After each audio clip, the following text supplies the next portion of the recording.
What if the royal children you thought you knew, the ones plastered across magazine covers, celebrated as symbols of a modern monarchy, were never truly Prince Harry's? Stop for a moment and picture it. The cameras flashing, the world cheering, Meghan cradling Archie in those carefully staged photos. Lilibet's name whispered with reverence as a tribute to the late queen. But now imagine Harry himself standing in front of the press, his voice steady but his hands shaking, declaring that Archie Harrison and Lilibet Diana are not his. Can you even process that? This isn't just a headline. This isn't just another palace rumor. This is a bombshell capable of cracking the very foundations of the royal brand. The question is, how did we get here and why now? Before we continue, please hit the like button, subscribe to the channel, and turn on the notification bell for updates. You see, moments like this don't appear out of thin air. They brew, they simmer, they wait in the shadows until, suddenly, the truth bursts forth like a tidal wave nobody can stop. For years, Harry and Meghan presented themselves as the victims, the underdogs in a system too cruel to embrace them. But what happens when the underdog flips the script? When Harry himself, the very man who defended Meghan through thick and thin, suddenly turns the blade back on her? Ask yourself this. If Harry is telling the truth, what does that mean for the monarchy? For Meghan? For Archie and Lilibet? And most importantly, what does it mean for us, the people who've been watching this modern fairy tale unravel into something more sinister? Now, before we dive deeper, let's not pretend this is just another scandal in a long line of royal scandals. No, this one carries a unique kind of venom. Because this time, it's not tabloids whispering behind closed doors. It's Harry himself, Diana's beloved son, once the cheeky, carefree prince, standing at a podium and laying bare the darkest secret of all. Think back to when Harry and Meghan first introduced Archie to the world. The glowing faces, the carefully rehearsed smiles. Did you notice how controlled the setting was? How little access the press had? Even then, whispers began to swirl. Questions about the pregnancy, the secrecy, the inconsistencies. People brushed them aside as conspiracy theories, born from envy or media manipulation. But now, with Harry's words echoing around the globe, those questions no longer feel far-fetched, do they? And here's where it gets even more chilling. Meghan, according to sources close to the palace, wasn't just angry. She was furious, unhinged, blindsided by Harry's revelation. But ask yourself, how could she be blindsided if there was nothing to hide? Wouldn't an innocent woman simply laugh off such a claim? Wouldn't she rush forward with evidence, with proof, with conviction?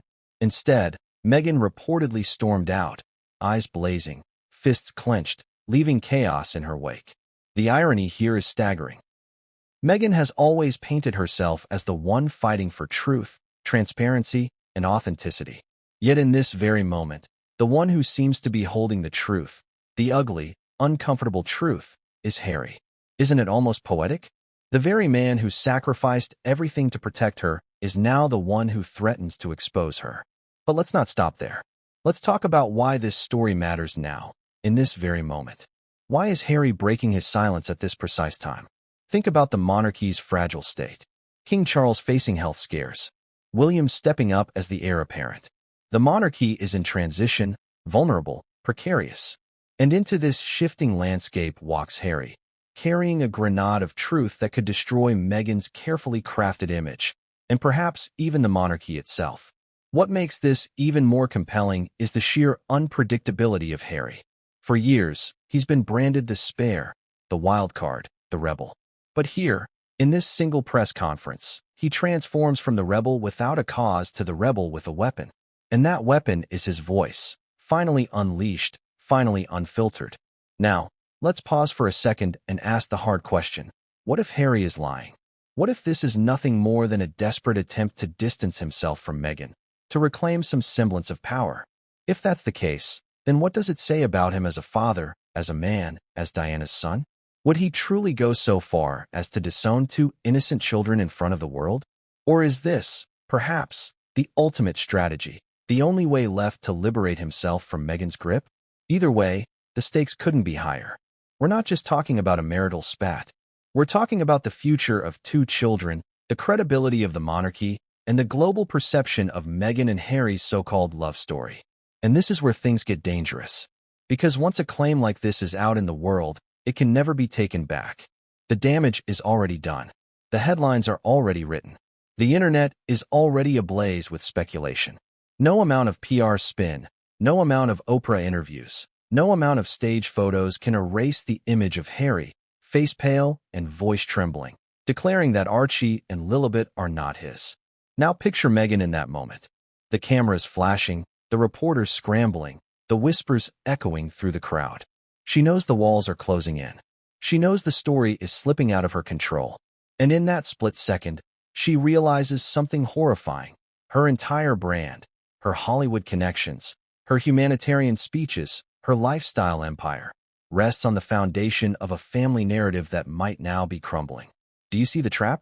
This isn't just about Harry and Meghan anymore. This is about all of us watching, wondering, gasping. Because every fairy tale, every carefully staged royal love story, holds within it the possibility of rot, of betrayal, of lies. And when the rot is exposed, we can't look away. We lean in. We crave more. The energy in that press room must have been electric, heavy, suffocating. Reporters typing furiously, cameras zooming in, whispers turning into gasps. Meghan pacing, perhaps dialing frantic calls to her team, perhaps glaring daggers at Harry from across the room. And Harry, standing tall, refusing to break, refusing to soften the blow. This is why this story matters. Because for once, the narrative wasn't controlled by Meghan's carefully curated PR machine. It wasn't sanitized, edited, or softened. It was raw, real, and devastating. And here's the ultimate irony. Meghan has always accused the monarchy of hiding the truth, of burying uncomfortable realities to protect its image. Yet in this moment, Harry flipped the script entirely. He accused her of the very thing she spent years accusing others of. So where does that leave us? Where does that leave the monarchy? Where does that leave Archie and Lilibet, children caught in a storm they never asked for? And most importantly, where does it leave Meghan, the woman who built an empire on her version of the truth? Because if Harry's words are true, then Meghan isn't just guilty of manipulation.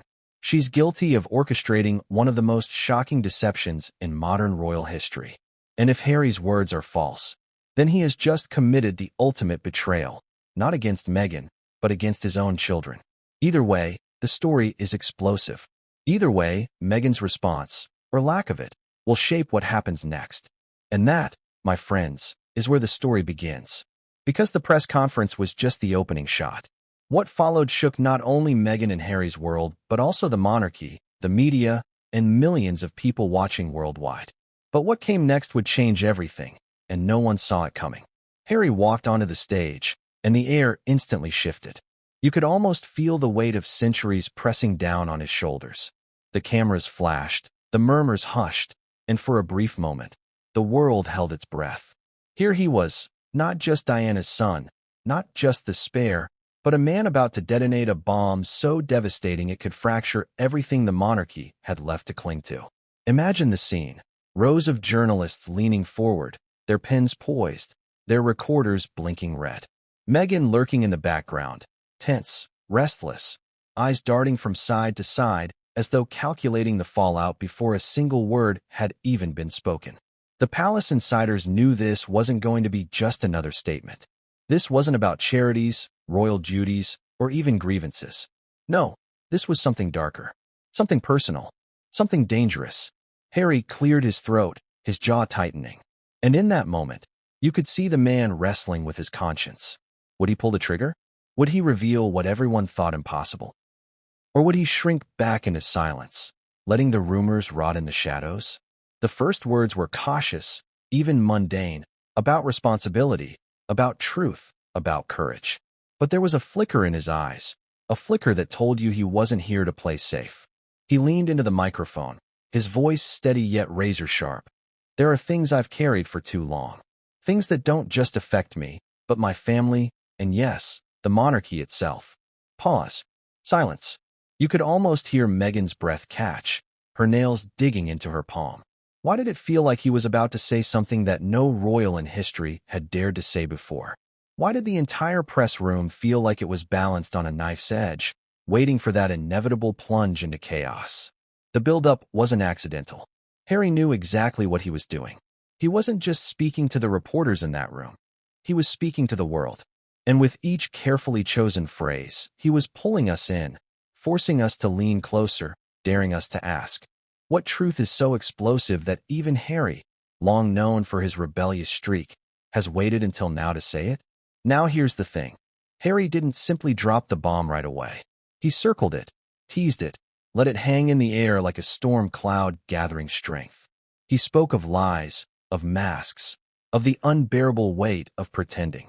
He spoke of betrayal, not in a vague, abstract sense, but in a way that suggested the betrayal came from within his own home. The room was dead silent. Not a cough, not a shuffle of papers. Just silence, heavy and suffocating.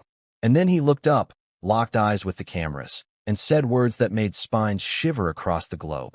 Archie Harrison is not my son. Think about that. The kind of statement that rips the oxygen out of the air. For years, royal watchers and conspiracy theorists speculated, whispered, debated. But to hear Harry himself say it, that was an earthquake. Reporters dropped their pens, jaws hit the floor, and Meghan, she didn't just look surprised. According to those in the room, her face twisted with a rage so raw it was impossible to mask. And yet Harry didn't flinch. He didn't apologize. He didn't stumble over his words. Instead, he doubled down, his voice low and unyielding. And Lilibet Diana, she is not mine either. 2 sentences. Just 2. And the entire world shifted on its axis. Now you have to ask yourself, why now? Why at this exact moment, when the monarchy is fragile, when his father is grappling with illness, when his brother is carrying the weight of the crown? Harry could have stayed quiet. He could have kept this secret buried forever. But instead, he chose to pull the curtain back at the precise moment when the consequences would be most devastating. What does that tell you? Was this an act of desperation? Was it an act of vengeance? Or was it, in Harry's eyes, an act of liberation? And let's not forget Meghan. Because while Harry was making the world gasp, Meghan was unraveling behind the scenes. Witnesses claimed she muttered under her breath, shaking her head, mouthing words like no and stop. But Harry didn't stop. He pushed forward, slicing through every carefully constructed narrative Meghan had built since their fairy tale wedding. Do you see the power shift here? For years, Meghan seemed to control the story. She shaped the interviews, curated the photographs, directed the narratives. But in this moment, Harry seized it back. And he didn't just seize it, he detonated it, leaving Meghan scrambling in the wreckage. The press conference didn't just reveal a personal betrayal. It exposed a rift so deep, so irreparable, that the entire monarchy felt the tremor. And it left us all with the same burning question. If Archie and Lilibet are not Harry's, then whose are they? But Harry wasn't finished. Because after dropping those 2 atomic truths, he leaned back toward the microphone, his eyes burning with something between sorrow and fury. And what he said next would send Meghan spiraling into a fury that no one, not even her closest allies, saw coming. The silence after Harry's words wasn't ordinary silence. It was the kind that crawled under the skin, the kind that stretched seconds into lifetimes. Reporters blinked in disbelief. Photographers froze, lenses hovering in midair, as though even the act of clicking might shatter the fragile stillness. Meghan's face, tight, flushed, unreadable, was a storm barely contained. And Harry? He stood steady, shoulders squared, refusing to retreat, refusing to soften. He knew the storm was coming. He invited it. But here's what most people missed. This moment wasn't impulsive. It wasn't a drunken slip of the tongue or an offhand remark Harry would later backtrack. No, this was deliberate, calculated. For weeks, maybe months, he had been preparing for this. You can almost picture him lying awake at night, rehearsing the words, imagining the fallout, deciding whether his freedom was worth the fire it would unleash. And in that press room, he made his choice. Why does that matter? Because it tells us Harry wasn't pushed into this revelation. He wasn't tricked or cornered. He stepped into that room ready to burn bridges, ready to scorch earth, ready to risk everything, even his reputation as a father. And that means his motives are the key. So let's pause and ask, what drives a man to publicly deny his children? Is it spite? Is it vengeance? Or is it something darker, something deeper, a truth so unbearable that silence becomes impossible? Consider the timing. The monarchy is fragile. Charles is ill. William is stepping into the spotlight. Meghan is working overtime to polish her brand in America, her Hollywood dinners, her new projects, her carefully curated image of independence and power. And then Harry, at the precise moment Meghan needs his loyalty the most, rips it all apart. Doesn't it feel like a chess move? A strike at the heart of Meghan's empire, timed to perfection? And the crowd knew it. The questions exploded almost immediately. Journalists shouted over one another. Microphones shoved forward, each one desperate to capture the next sentence, the next revelation. But Harry didn't rush. He let the frenzy build. He let the chaos swirl around him. Then he raised his hand, calm, commanding silence, and continued. His voice hardened. For years, I've carried secrets that never should have been mine to carry. For years, I've been complicit in a lie. But the truth always finds its way out. Can you feel that? The shift? This wasn't just about Archie and Lilibet anymore. This was about something bigger. A pattern. A web of deception. Harry wasn't just denying paternity. He was pulling the curtain back on Meghan's entire narrative. Now think about Meghan in that moment. Witnesses said she shifted in her seat, her body tensed like a spring. Her lips curled into something between a snarl and a plea. Some claimed she whispered furiously to aides, demanding they cut the microphones, demanding they stop the madness. But there was no stopping it. Harry had the world's attention, and no one, not even Meghan, could silence him now. The symbolism here is staggering. For years, Meghan positioned herself as the truth teller, the victim of royal lies and media cruelty. But in this moment, Harry turned that image upside down. Suddenly, Meghan wasn't the victim. She was the accused. And the one accusing her wasn't the British press, wasn't the palace, wasn't some nameless critic. It was Harry, her husband, her partner, her supposed ally. Let's be clear, this wasn't just a revelation. It was a betrayal.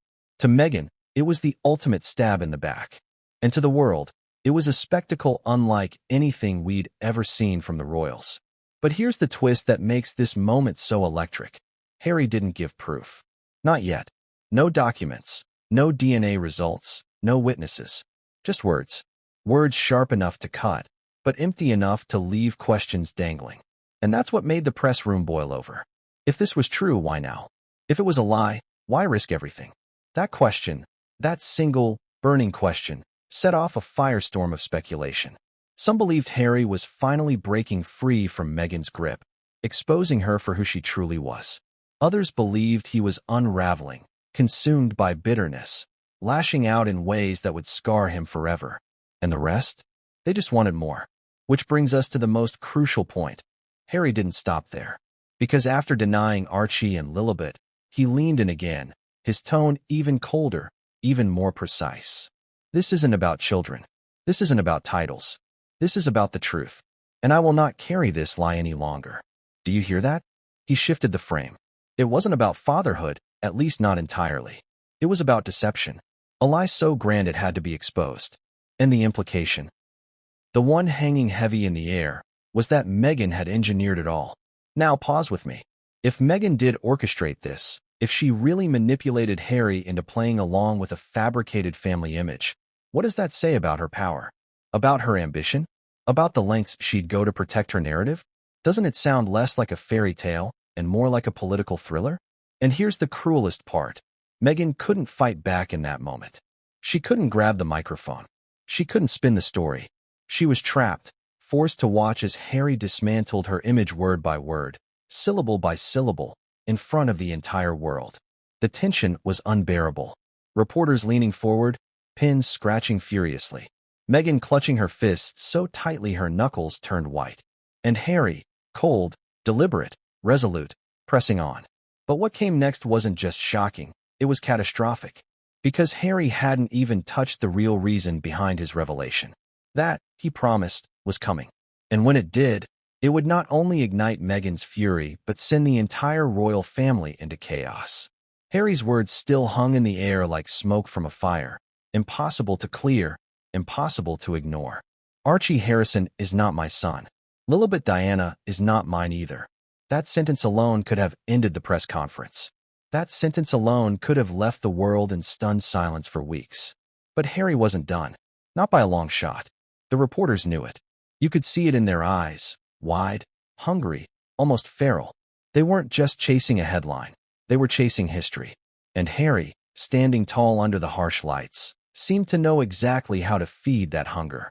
He paused, letting the chaos rise to a fever pitch before raising his hand for quiet. "I know what you're all asking," he said slowly, his voice sharp as glass. "Why now? Why am I saying this today?" The room leaned forward in unison. Meghan froze. Every breath in that room was tethered to Harry's next sentence. And then, with an almost cruel precision, he continued.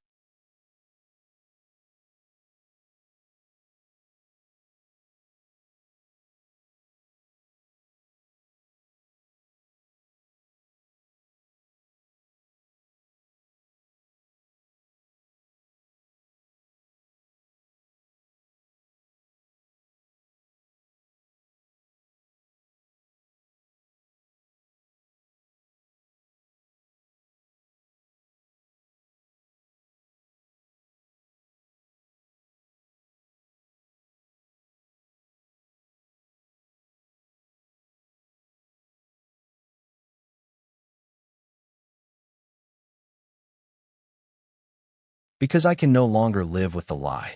There it was. A confession not of guilt, but of entrapment. A man shackled not by duty, not by tradition, but by deception. Now, think about what those words mean. If Harry was living a lie, then who was writing the script? Who was pulling the strings? The answer pointed in one unmistakable direction: Meghan. This wasn't just about denying paternity. It was about pulling the veil off an entire narrative Meghan had built. The perfect family photos, the Oprah interview, the Netflix deals, the speeches about motherhood, legacy, and raising children in the spotlight. If Harry's words were true, then all of that, all of it, was smoke and mirrors. And Meghan knew it. Witnesses said she shifted violently in her chair, her lips pressed into a thin line. She was fuming, seething, her carefully composed mask slipping in real time. For a woman who lived and breathed control, this was a nightmare unraveling before her very eyes. But Harry wasn't finished. He went further. He spoke about the months leading up to Archie's birth, about the secrecy, the unusual decisions, the inconsistencies. Why had Meghan refused to pose on the hospital steps, as tradition dictated? Why were details about the birth certificate altered, withheld, or delayed? Why were there discrepancies that never quite made sense? And suddenly, the whispers that had lived on the fringes for years began to echo with new weight. Theories that once seemed wild now felt like possibilities. Could it be true that Archie and Lilibet were never Harry's to begin with? Could Meghan have orchestrated one of the most elaborate cover-ups in royal history? Harry's words didn't answer those questions. They ignited them. He gave no names, no explanations. He didn't say who the father might be, or whether the palace knew, or how deep the deception went. He left it dangling like bait, daring the world to speculate, daring Meghan to respond. And that's where the brilliance, or the cruelty, of Harry's strategy revealed itself. By refusing to give specifics, he created a void. And nature abhors a vacuum. Reporters, analysts, and the public would rush to fill it with theories, gossip, and accusations. Meghan couldn't possibly fight them all. She couldn't silence every rumor. Harry had unleashed chaos, and now it had a life of its own. But here's where it gets even more fascinating. Harry wasn't angry. Not outwardly. His tone was calm, almost mournful. He didn't scream. He didn't accuse with venom. He spoke like a man unburdening himself, like a prisoner finally walking free. And that contrast, the calm delivery of a nuclear revelation, made the impact even more devastating. Imagine Meghan in that moment, rage boiling inside, but unable to scream. Her empire, her narrative, her very identity unraveling with every word. She had fought so hard to shape the story of Harry and Meghan against the world. But now, it wasn't Harry and Meghan. It was Harry versus Meghan. And the monarchy? Oh, they were watching too. Make no mistake, behind the palace walls, every royal was glued to their screens, every aide scribbling notes, every advisor whispering about damage control. This wasn't just Meghan's crisis. This was a crisis for the entire institution. Because if Harry's claims were true, then the monarchy had been complicit, knowingly or unknowingly, in perpetuating the lie. Harry knew it, and so did Meghan, which is why the stakes were so high. This wasn't about a marriage anymore. It was about legacy, power, survival. And then Harry leaned forward again, his voice dropping to a near whisper, forcing everyone in the room to lean in closer. I will explain why I've carried this burden. But first, you need to understand how deep this deception goes. Do you feel that? That chill? That tightening in your chest? Because that's what everyone in the room felt in that moment. The sense that the floor beneath them was about to give way. The crowd erupted again, shouts, questions, desperate demands for clarity. But Harry didn't flinch.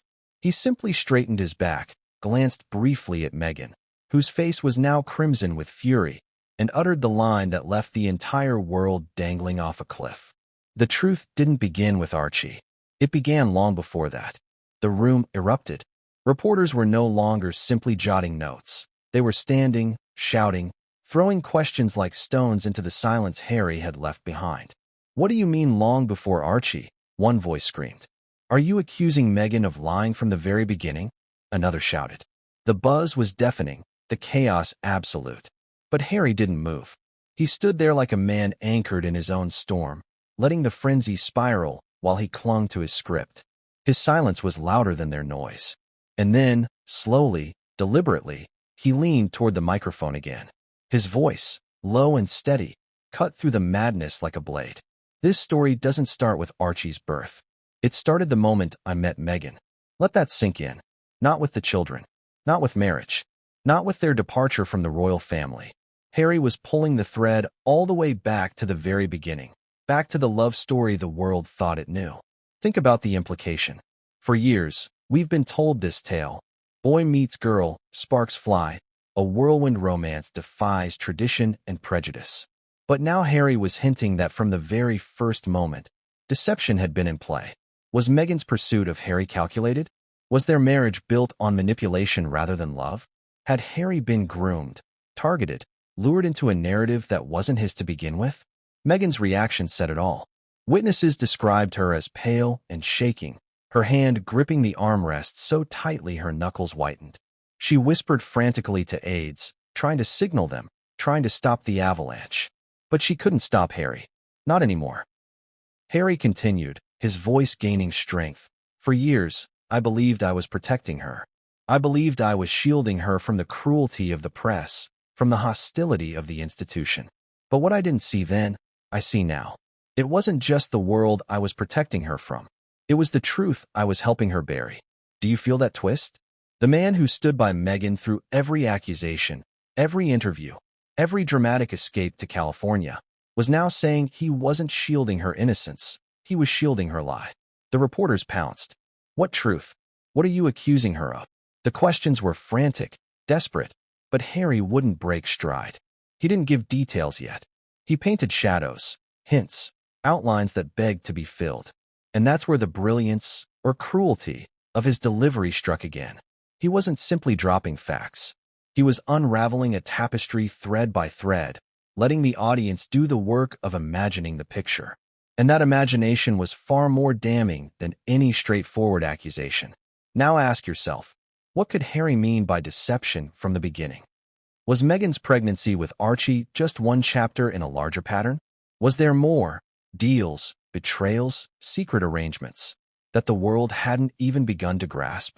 This was no longer just about whether Harry fathered his children. This was about whether his entire life with Meghan had been a stage play, a performance carefully crafted to secure power, sympathy, and wealth. And Harry was the star who had just walked off set, tearing the backdrop down with him. But let's not forget the palace. Because if Harry was right, if Meghan's deception stretched back to the start, then the monarchy itself had questions to answer. Did Charles and William suspect?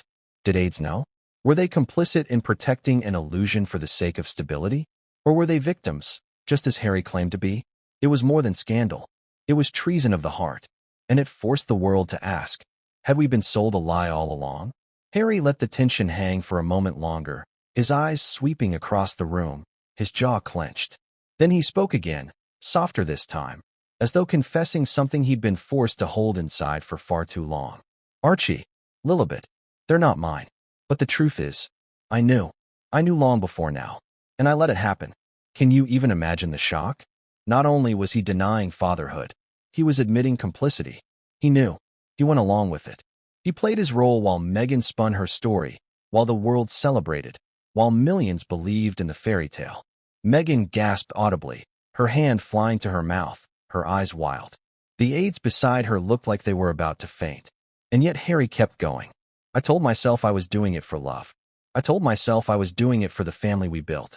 But in truth, I was afraid. Afraid of what would happen if I spoke up. Afraid of her. Afraid of losing everything. Now here's where it gets devastating.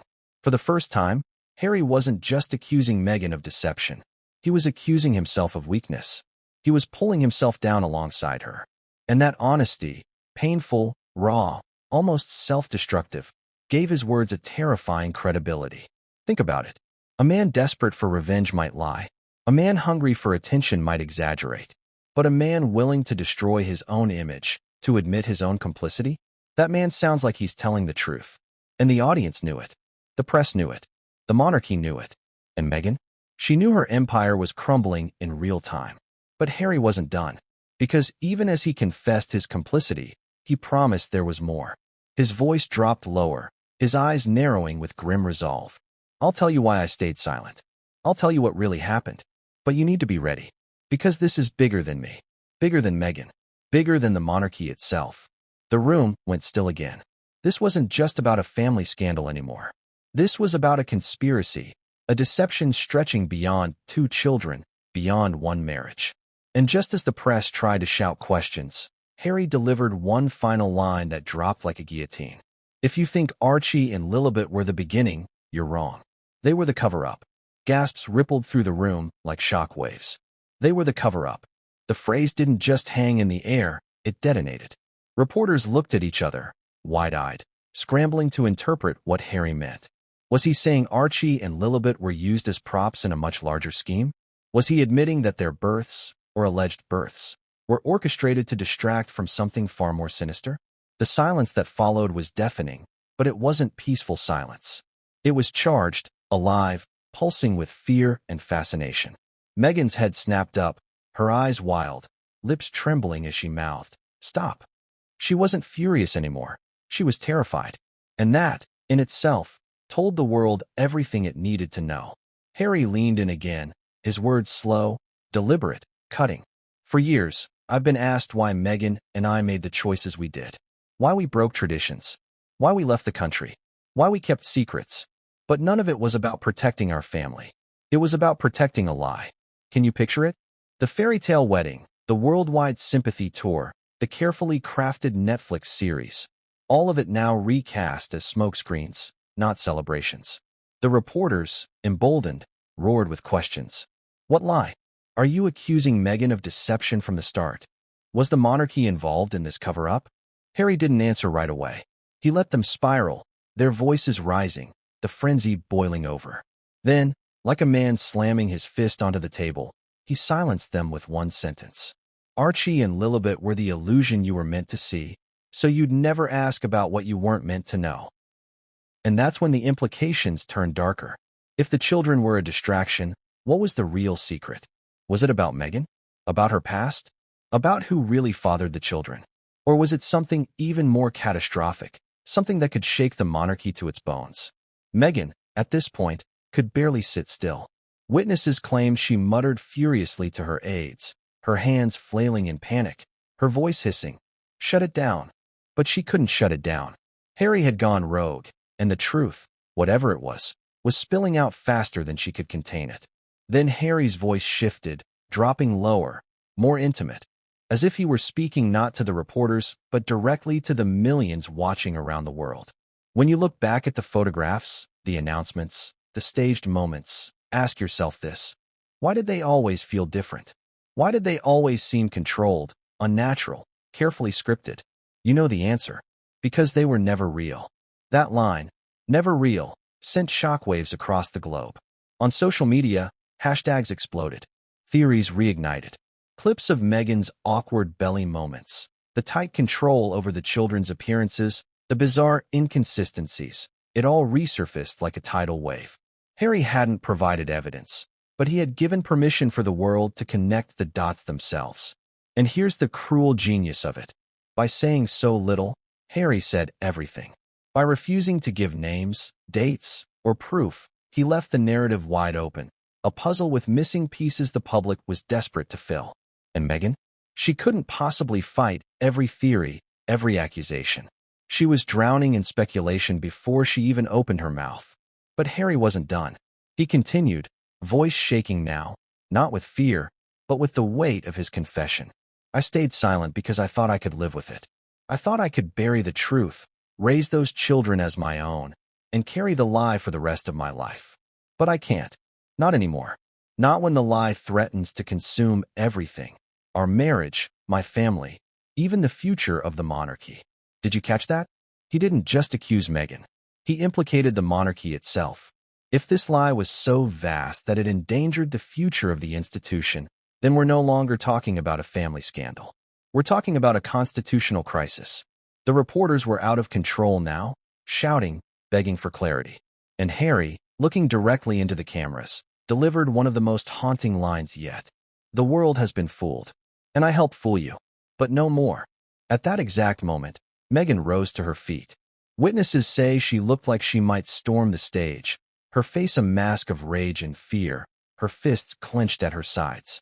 Security stepped in, whispers flew through the crowd, and all eyes shifted between the woman unraveling and the man exposing her. It was theater. It was war. It was history. And Harry, unfazed, ended his statement with a promise that felt more like a threat. You want to know the truth? You'll have it. But what comes next will make everything I've said today look small. The cliffhanger was perfect, devastating, unforgettable. What could possibly be bigger than denying fatherhood? What deeper lie could eclipse this revelation? No one knew the answer yet. But one thing was certain. The world would never look at Archie, Lilibet, or Meghan Markle the same way again. The press room was no longer a room. It was a battlefield. Reporters shouting over one another. Cameras flashing like gunfire. Aides scrambling to contain Meghan as she stood trembling with rage and disbelief. And in the middle of it all, Harry, calm, unyielding, his face lit not by the flashes but by a strange, almost eerie resolve. He had just dropped the unthinkable. Archie and Lilibet were never his. He had declared them the cover-up. And then he promised something worse, something even bigger. The entire room was holding its breath, waiting for the hammer to fall. Harry lifted the microphone closer. You think this is about children?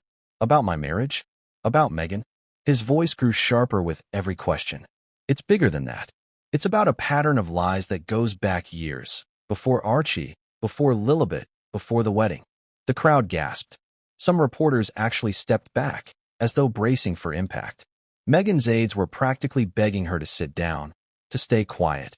But she shook them off violently, her eyes fixed on Harry like daggers. And then came the pivot. Harry's voice dropped, low, cold, deliberate. I was never supposed to be more than a distraction. That's the truth I've been hiding. I wasn't Meghan's partner. I was her pawn. Can you feel it? The collective intake of breath. The shock. The betrayal. In one sentence, Harry wasn't just denying fatherhood. He was rewriting his entire marriage. Imagine the implications. For years, we've been told Meghan was the victim, the outsider shunned by the palace, the woman forced to flee with her prince into exile. But here was Harry himself, flipping the script, saying he was the one used, manipulated, consumed. That Meghan had never been the damsel. She had been the architect. Meghan gasped audibly, her mouth opening as if to shout something, but no words came. It was the silence of a woman realizing that her entire narrative was being stolen from her live on camera. Harry pressed on. I thought I was rescuing her. I thought I was breaking free of the cage I grew up in.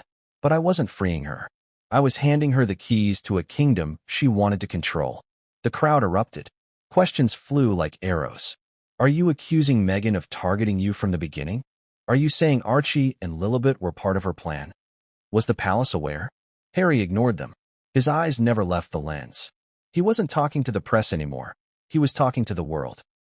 Look back at the signs. The secrecy. The staged photos. The sudden decisions that never made sense. They weren't accidents. They were moves in a game I didn't even know I was playing. And suddenly, everything people had questioned over the years came flooding back. Meghan's insistence on privacy, the carefully choreographed appearances, the inconsistencies about her pregnancies, the rushed decisions. In this new light, it all looked less like paranoia and more like strategy. But Harry wasn't done. He shifted again, his voice heavy with guilt. I stayed silent because I loved her. I stayed silent because I believed her. And in that silence, I betrayed myself, my family, and yes, even the people who trusted me. That confession was devastating. Because in admitting complicity, Harry painted himself as both victim and accomplice. He wasn't trying to come out spotless. He was dragging himself down into the mud. And that made his words sting with even more credibility.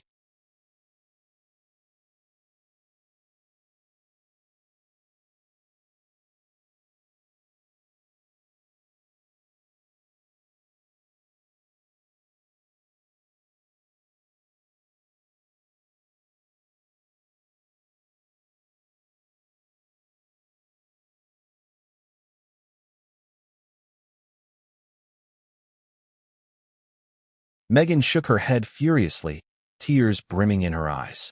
She mouthed something. Liar, perhaps, but Harry didn't flinch. The monarchy has survived scandals before. But this is different. This is rot at the core. And if you knew what I know, if you saw what I've seen, you would understand why I cannot carry this any longer. The reporters were desperate now, screaming for specifics. What rot? What deception? What was Meghan hiding? But Harry kept his pace deliberate, cruelly slow. This isn't the end, he said, his eyes narrowing. It's only the beginning. What I've revealed about Archie and Lilibet, that's just the surface. The real truth, the one Meghan never wanted you to know, goes deeper. Much deeper. And then he delivered the dagger. The children weren't the lie. They were the shield. And what they were shielding will shatter everything you believe about us. The room froze. Even the shouting stopped. Meghan covered her face with her hands, her entire body trembling. The press didn't dare move, as if the next words might collapse the walls around them. But Harry didn't give them the satisfaction, yet. He straightened, set down the microphone, and walked away from the podium, leaving the world teetering on the edge of madness. The cliffhanger was perfect, because now everyone, from Meghan to the palace to the millions watching at home, was left asking, what truth could possibly be darker than this? Harry's footsteps echoed as he stepped away from the podium, the sound sharp, deliberate, like the ticking of a countdown clock. But before he reached the exit, he stopped, turned, walked back. He wasn't done. He wasn't finished ripping apart the fabric of the fairy tale. The press surged forward, shouting questions so loudly the microphones crackled with static. Meghan half rose from her seat, her face white as chalk, lips trembling with fury and dread. Everyone thought Harry would leave them dangling. Everyone thought the cliffhanger was the end of the show.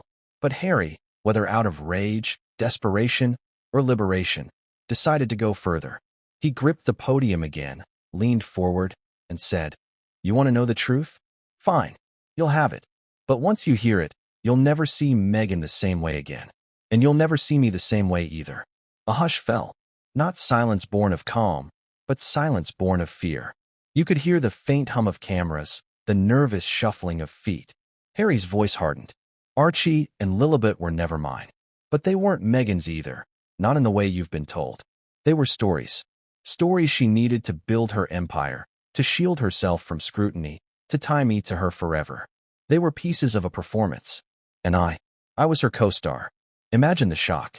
Not only was he denying paternity, he was suggesting the children themselves were part of a script, props in a narrative Meghan had engineered for the world to consume.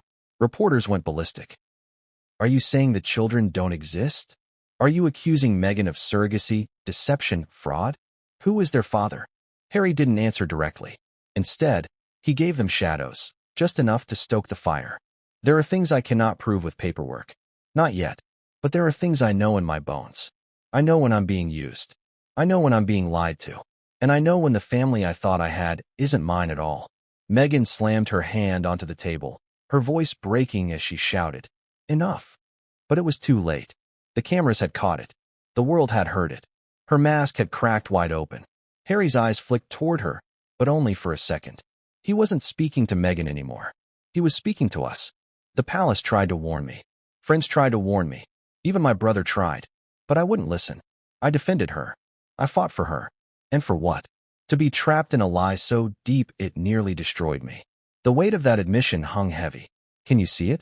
William's warnings, Charles's doubts, the whispers from courtiers, all of it dismissed by Harry, blinded by love, loyalty, obsession. And now, all those warnings came crashing back with devastating clarity. But here's the sting. Harry wasn't just blaming Meghan. He was blaming himself. I let this happen. I let myself become her shield. I let the world believe in a story that was never real. And for that, I owe you the truth, even if it costs me everything. And then, the dagger. Harry leaned so close to the mic his voice dropped to a whisper, yet every word carried like thunder. Ask yourselves, if Meghan lied about this, what else has she lied about? Do you feel that? That's the sound of doubt seeping into the global consciousness. A single question, but a devastating one. Because now, nothing Meghan had ever said could be trusted. Every interview, every speech, every tear, all of it suspect. Meghan's face twisted, caught between rage and panic.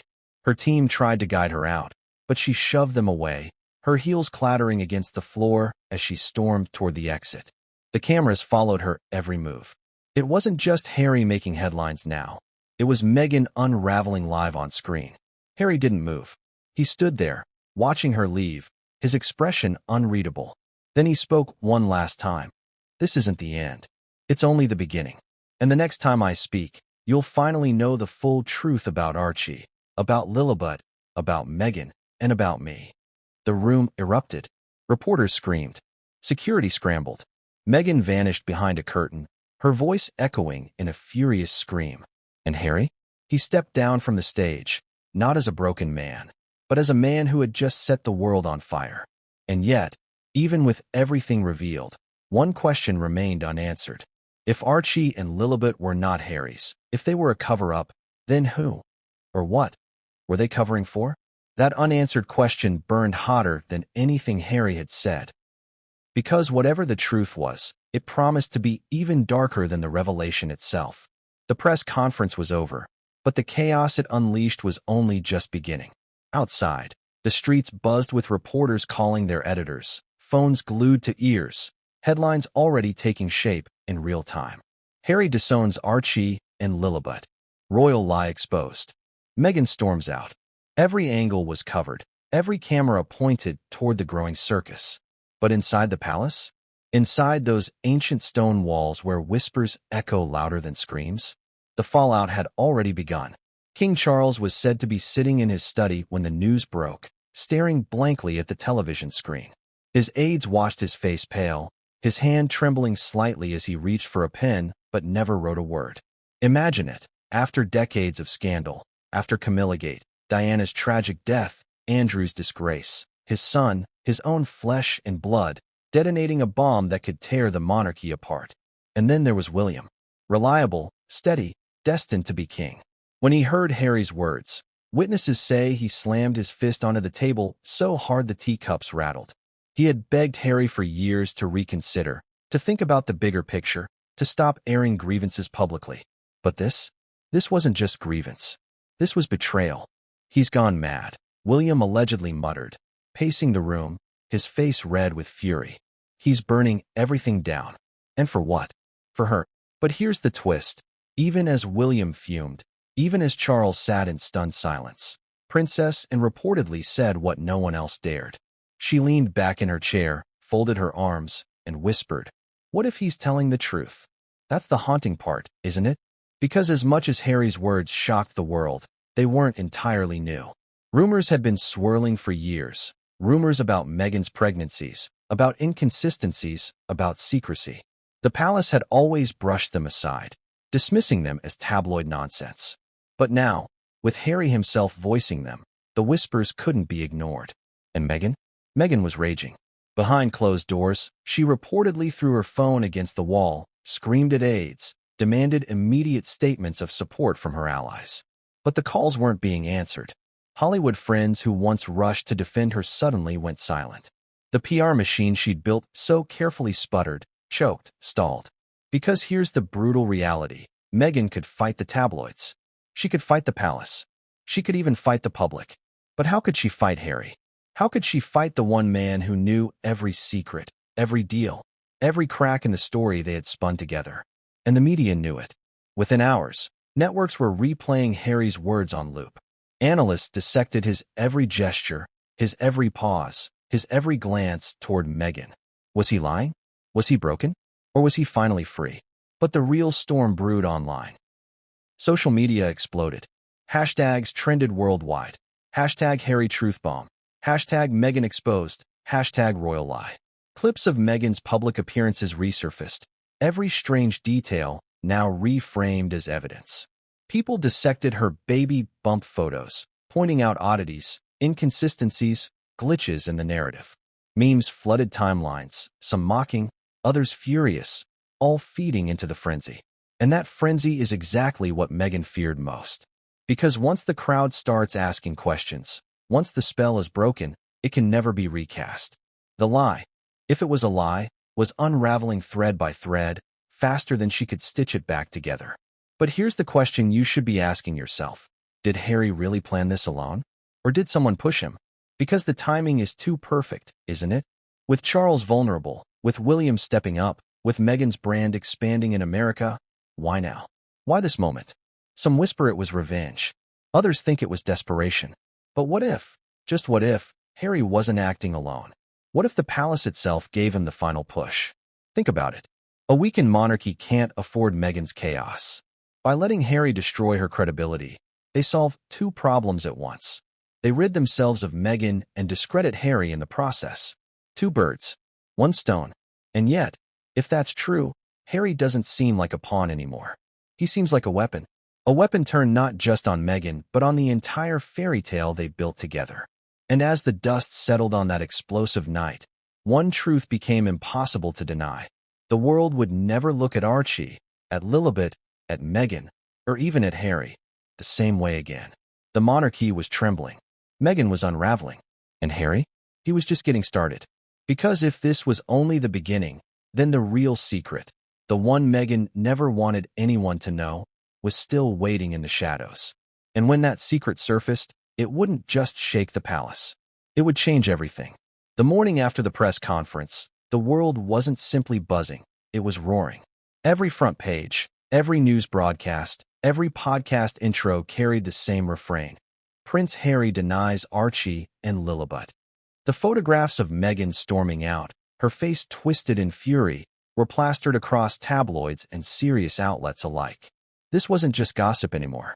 This was history unfolding live, in headlines and hashtags. But behind the spectacle, the real drama was boiling in the shadows. At Montecito, Meghan was said to be in full meltdown mode. Sources whispered of slammed doors, frantic calls, legal teams scrambling through the night. Meghan reportedly told one aide, "He's finished. I'll destroy him before he destroys me." The irony was almost too rich. For years, she painted herself as the victim of royal cruelty, and now she was threatening to become the executioner of her own husband's reputation. But here's the catch. Harry didn't seem afraid. In fact, people close to him claimed he looked lighter. Almost as though by detonating this truth bomb, he had freed himself from chains no one else could see. He wasn't hiding. He wasn't dodging cameras. He walked through the streets of Santa Barbara the next morning with his head high, ignoring the paparazzi questions. For once, Harry looked like a man with nothing left to lose. And that's what terrified Meghan most. A man with nothing to lose is a man who can burn everything. Meanwhile, across the Atlantic, the palace was scrambling. Emergency meetings were called. Advisors whispered about damage control strategies. Could the monarchy afford to ignore Harry's claims? Or would silence be seen as confirmation? Imagine it. Centuries of carefully guarded traditions suddenly teetering because one prince refused to carry a lie any longer. Charles, already weakened by illness, was reportedly torn. On one hand, he wanted to protect the institution. On the other, he couldn't ignore the fact that Harry, his son, might be telling the truth. William, however, was less conflicted. To him, this wasn't just betrayal, it was war. Sources close to him claimed he told aides, "He's crossed a line. He's not my brother anymore." Strong words, but can you blame him? Yet the most haunting voice came from the past. Diana's name was suddenly on everyone's lips. People drew parallels between Harry's raw honesty and Diana's famous Panorama interview. where she exposed Charles's infidelity. Just as Diana's truth-telling reshaped the monarchy forever, Harry's words now threatened to do the same. Was this history repeating itself, or was it the next chapter in Diana's legacy of defiance? And what about Archie and Lilibet? Imagine the confusion surrounding their names now. Were they pawns, shields, illusions, or victims? The world didn't know, and Meghan wasn't providing answers.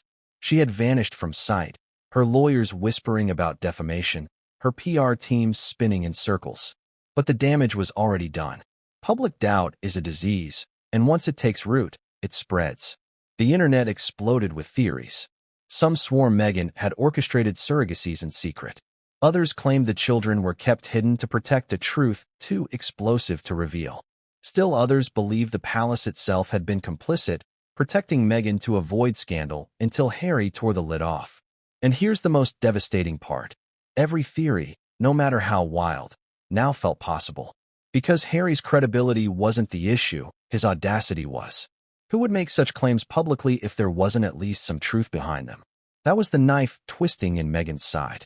No matter how hard she fought back, the seed had been planted.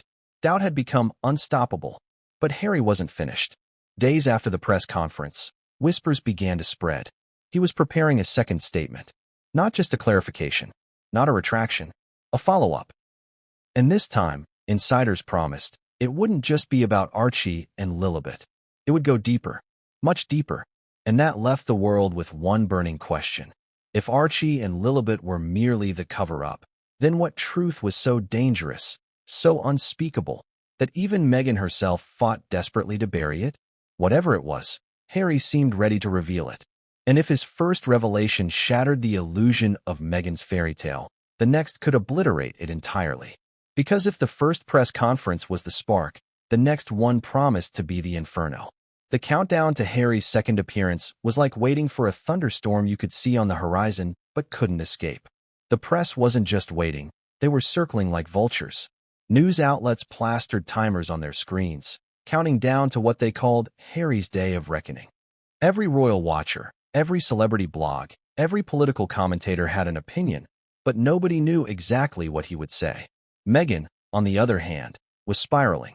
Reports painted her as barricaded inside Montecito, curtains drawn, barking orders at aides. She allegedly told one staffer, "If he speaks again, it's over for me." For everything. Her lawyers prepared cease and desist letters, drafted lawsuits, combed through Harry's words for weaknesses.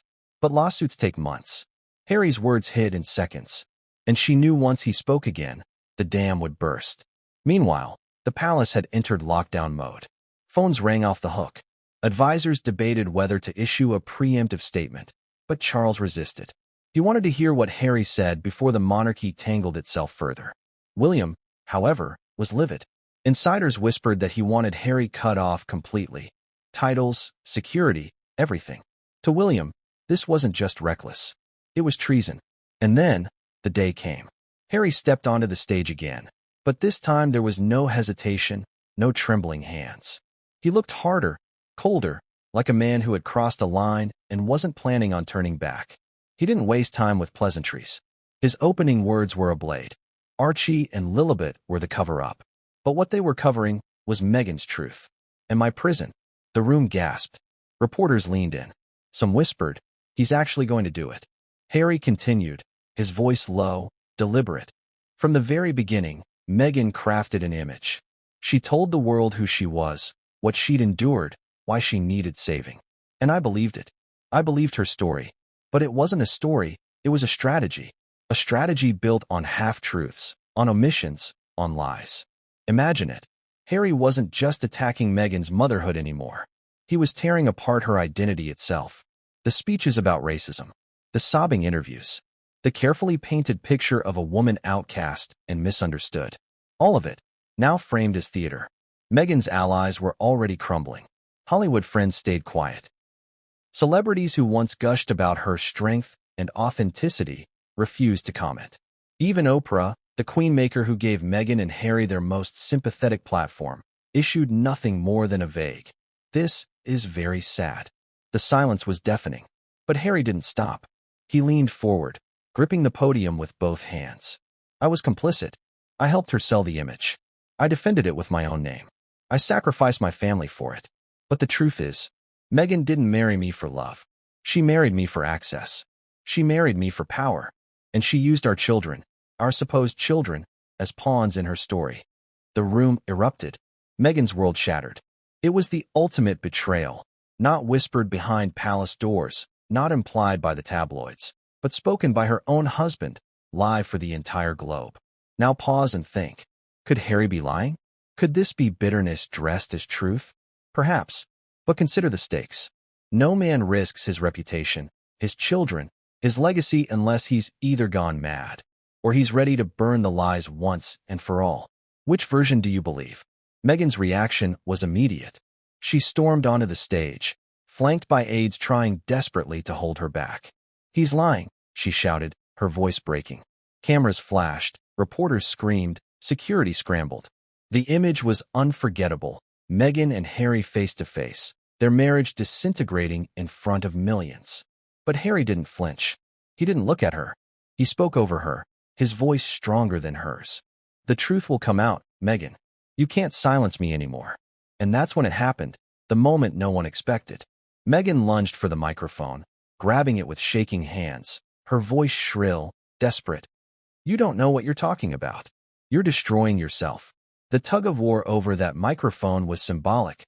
Husband versus wife, truth versus control, liberation versus deception. The cameras caught it all, and by the time security separated them, the world had seen what no PR spin could ever erase.